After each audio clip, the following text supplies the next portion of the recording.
هتفضل كده يعني؟ هتفهموا ان انتوا اللي انتوا بتعملوه ده اذى. فوق عشان الوقت بيعدي. حتى لو انت مش من الناس المستهتره قوي، من المستهترين نص نص، بس هو مخه بيقول له بس انت بتستثمر في عيالك، دول احسن استثمار. يوم لما تطرح تتدفع عليهم النتيجه. اخاف ازاي يربي ملك السماوات والارض؟ مش سايب الشرح وطالع ما تسمعش الشرح يعني حاجه اخر قرف. والله العظيم يا اخي، والله مشاكلنا هتتحل لو حسينا ببعض. يعني ولي الامر مع احترام الاولياء الامور يعني كان زمان بيربي، دلوقتي هو فاكر نفسه بيربي وفاكر نفسه عايش مع ملاك طاهر في البيت، وهو دي حقيقه. الواحد منكم جوه البيت ملاك طاهر. ابن الباشمهندس راح وبنت الدكتوره جت من الدرس. انا نفسي والله اعزم اولياء الامور في القاعه اللي فوق كده وافتح لهم الكاميرات يشوفوا الحصه معانا، يجي يشوف احنا بنتحايل على ابنك يسكت ازاي. تعالى شوف احنا بنصحي ابنك كم مره في الحصه عشان بعد كده انت بتزعل من درجات. تعالى شوف احنا عمالين نسكت الاستاذه اللي ما بطلتش رغي من اول الحصه وهزار. تعالى شوف ابنك ماسك التليفون ومخبيه ازاي وعمال يعمل بيه في الحصه. تعالى شوف ان انت مش مربي ملاك. تعالى شوف ان احنا بنتعامل مع ناس احنا نص الحصه بيضيع في ضبط النفس ان انت ما تعملش مشكله مع طالب عشان ما تاثرش على الباقي اللي قاعد مركز. تعالى شوف عشان ما تصدمش يوم الامتحان. وبرضه الطالب والله نفسه ولي امرك ياخدك معاه الشغل في مره عشان تعرف ان مكنه الفلوس اللي شغاله تعد في البيت دي ما بيبقاش قاعد على المكتب والتكييف مسقعه وكده ويقول له خد في اخر اليوم فلوس، اصل انت التكييف سقعك شويه النهارده. روح شوف الفلوس بتيجي ازاي، روح شوف بيستحمل كم موقف سخيف طول اليوم عشان يرجع لك بفلوس.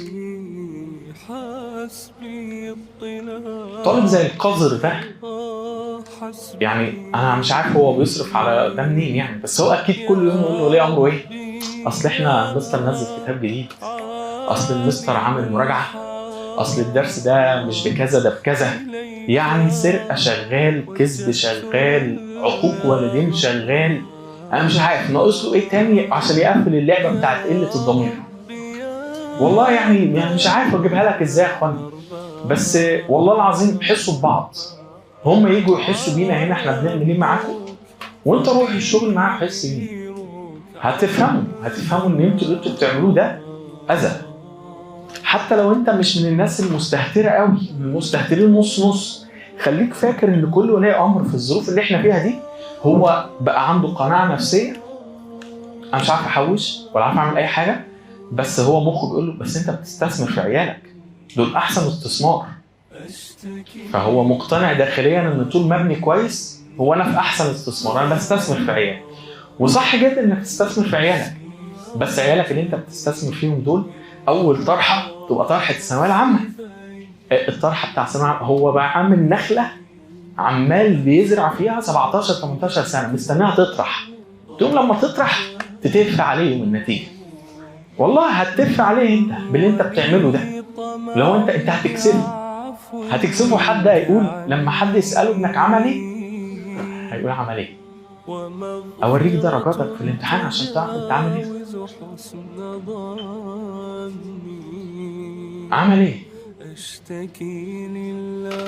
هتفضل كده يعني متوقع ان انت ان شاء الله سنه لما يجي معرفش شهر كام هتظبط. تتظبط ايه؟ ما انت كل اسبوع بيعدي بيتراكم عليك 5 حصص في ال5 مواد. انت من كتر التراكمات اقسم بالله هيجي لك وقت ما هتعرف ترفع راسك اصلا. التراكمات هتجيب راسك الارض. هتفوق امتى بقى؟ يعني انا مش عارف. انتوا بقيتوا في غيبوبه. اقسم بالله كان احسن شغل اشتغلته السنه اللي بعد الكورونا. غباء. عيال بص مخام صدي بقالهم 2 سنين قاعدين في البيت ما شافوش علام، بس كانوا متربيين عاوزين يتعلموا. والله واي حد في السنتر ده قديم يشهد. اقسم بالله السنه اللي بعد الكورونا ما في مجموعه طلعت منها من على السبوره دي الا لما كنت بنهج ومش عارف اخد نفسي من كتر المجهود اللي بيتعمل معايا. ولو في حد قديم هنا في السنتر يقول لك والله العظيم كنت بطلع اقعد اكح بره من ضيق التنفس اللي انا ببقى فيه، بس على قلبي زي العسل. ليه؟ كانت ناس عاوزه تتعلم. انما انتوا هنا يا ابني انت مرفه بس مش عاوز تتعلم. انت مخلي بدل ما دماغي كلها هنا على السبوره اطلع لك اللي يروق عليك ويخليك برنس، نصها على السبوره ونصها معاك. عشان اسكت واصحى بطل كلام، نصها معاك. وده مش شكوتي، كل مدرس اتكلم معاه عنده نفس البلاوي. فوق عشان الوقت بيعدي وبيفرط منك، وهيجي وقت ما فيهوش رجعان تاني. هترجع من انت بقى اول يوترن خلاص بقى السنه الجايه ان شاء الله، عدل بقى نصيبك السنه الجايه. فسيدنا ابراهيم بيقول لهم سؤال استفهامي استنكاري تعجبي: كيف اخاف؟ اخاف ازاي؟ اخاف ازاي وانا كل خير في حياتي منه؟ اخاف ازاي؟ اخاف ازاي وانا طول عمري ربنا حافظني؟ اخاف ازاي؟ اخاف ازاي وهو حافظني من يوم كنت نطفه، من قبل ما ابقى موجود اصلا، وقدر ان انا اجي وحفظني لغايه لما كبرت. اخاف ازاي؟ اخاف ازاي انا كل حاجه حواليا خطر وهو حافظني؟ اخاف ازاي؟ اخاف ازاي وهو بيطعمني ويسقين، واذا مرضت فهو يشفين، ولما بحتاج حاجه بلجأ له؟ اخاف ازاي؟ يعني ولا المساله اعلى. تخيل لو انت رحت مثلا لابن اغنى واحد في العالم قلت له الحق، قال لك في ايه؟ قلت له الحق البطاطس غليت. فهو البطاطس مين يا ابني؟ ده احنا عندنا مزرعه تحت في البيت، البطاطس ايه اللي الحق الزيت غلى. زيت ايه يا ابني؟ انا بابي هو اللي بيجيب لكم الزيت ده اصلا. الحق. فهو الولد ابن الراجل الغني ده نفسه يعيش معاناه الشعب بس هو مش عارف. فهو بيقول له اخاف ازاي؟ يعني انا نفسي اعيش هذه المعاناه زيكم، ونفسي ابقى يعني بفكر في رزق زيكم، بس انا مش عارف. هو بيحط ايدي في جيبه بيلاقي فالمؤمن مش كده. المؤمن بيقف في قيام الليل يرفع ايده بالليل بيلاقي المشكله اتحلت، فهو مش عارف يخاف. فبيقول لهم المؤمن اخاف ازاي ورب ملك السماوات والارض. فبيبص على السماوات. يعني يجي واحد يخوفني من ضيق الرزق مثلا، فانت تبص على السماوات والارض كده، اخاف ازاي يا ابني؟ يعني اللي بيطعم البشر وغير البشر من يوم خلق السماوات والارض، تيجي تقول لي اخاف انه يضيق رزق؟ يعني يا اما انا مش عارف ربنا، يا اما انا مش موقن ان الله رزاق. بعدين يقول لي خاف مثلا من هيؤذوك، فتبص على اللي حفظ السماوات باتساعها من استراق السمع، والسماء والطارق وما ادراك ما الطارق النجم الثاقب ان كل نفس لما عليها حافظ. يعني اللي حفظ السماء يحفظ النفس ويحفظ القرآن في آخر السورة إنه لقول فصل، سورة الحفظ، سورة الطارق.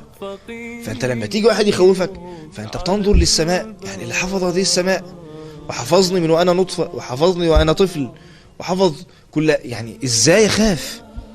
فاللي بيتدبر في صفات الله زي الآيات بتاعة التدبر بتاعة سيدنا إبراهيم ديت، فهيوصل لنتيجة طبيعية. أخاف إزاي؟ هذا اللي له علاقة مع ربنا، اللي بيبص طلعة أن صببنا الماء صبا ثم شققنا الأرض شقا. ربنا ما قالش إن المية نزلت فالبذرة طلعت، لا لا لا، أن صببنا الماء صبا ثم شققنا الأرض شقا فأنبتنا فيها حبا. ربنا اللي عمل هذه العملية. فلما تبص لهذه العملية قدامك أنت موقن أن الله عز وجل هو الذي فعلها، فأنت يعني اللي عمل كده ما يطعمنيش ويسقيني، اللي ما فيش ورقة في الأرض بتسقط إلا ويعلمها ما يحفظنيش، اللي بيطعم كل البشر وغير البشر ما يحفظنيش، اللي بيمسك السماوات والأرض أن تزول ما يحفظنيش. إزاي؟ ولو حصل شيء فلأنه بقدره، وسع ربي كل شيء علما. مفيش حاجة حصلت حاشاه سبحانه وتعالى، مفيش حاجة حصلت ايه غصب عنه ولا لا يعلمها ابدا، حاشاه سبحانه وتعالى، لا تأخذه سنة ولا نوم. وزي ما قلنا ده اللي خلى سيدنا ابراهيم يقول لا احب الافلين، انا مش عايز اله يقفل ويسيبني، انا عايز اله معايا في كل لحظات حياتي. فسيدنا ابراهيم بيقول لهم وكيف اخاف. فكلمة كيف اخاف دي عشان تقولها عايزة مجاهدة، عايزة معرفة الله، عايزة طول تدبر في الكون، طول تدبر في اسماء الله وصفاته.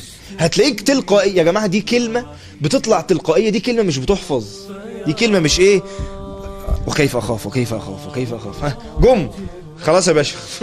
ما هي ما بتتحفظش، هي ما بتتحفظش، دي بتبقى موجودة زي ما قلنا. الخشوع في الصلاة، الخشوع في الصلاة دي حالة إيمانية ما بتجيش، مش عضلات، ما بتجيش انت واقف في الصلاة انا هخشع انا لازم اخشع، هي ما بتجيش كده. هي لو حالتك الإيمانية لو انت غاضت بصرك وداخل وصليت السنة ومتطهر في بيتك وقلت الأذكار وقعدت دعيت ما بين الأذان والإقامة، هتلاقيك بتخشع في الصلاة. وعارف معاني القرآن وبتحاول طول السنة تجاهد في فهم آيات القرآن، تلاقيك واقف في التراويح خاشع. ده رد فعل تلقائي. لذلك زي ما قلنا ربنا قال لقد نعلم أنك يضيق صدرك بما يقولون. أعمل إيه؟ ضيق الصدر أعمل إيه؟ أنا لا أملك صدري، أنا لا أملك قلبي، أنا لا أملك أي شيء في حياتي. فربنا قال لي أنت صدرك بيضيق، ما قاليش وسعه، ما أنا ما أقدرش. أعمل إيه؟ فسبح بحمد ربك وكن من الساجدين. أنت سبح وأنا أشرح لك صدرك، زي آخر طه لعلك ترضى. فسبح من آناء الليل وأطراف النهار فسبح لعلك ترضى.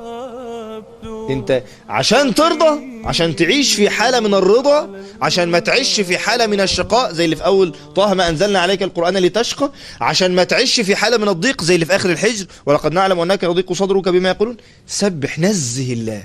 كل ما تنزه الله عن النقص، كل ما تعتقد في الله الكمال، كل ما معرفة ربنا تزيد عندك، كل ما يبقاش عندك مشاكل. يبقى كل ما تتدبر في خلق الله، كل ما تنزه الله عن النقص، كل ما تقرب من ربنا أكتر، كل ما صدرك يبقى منشرح فتقول وكيف أخاف.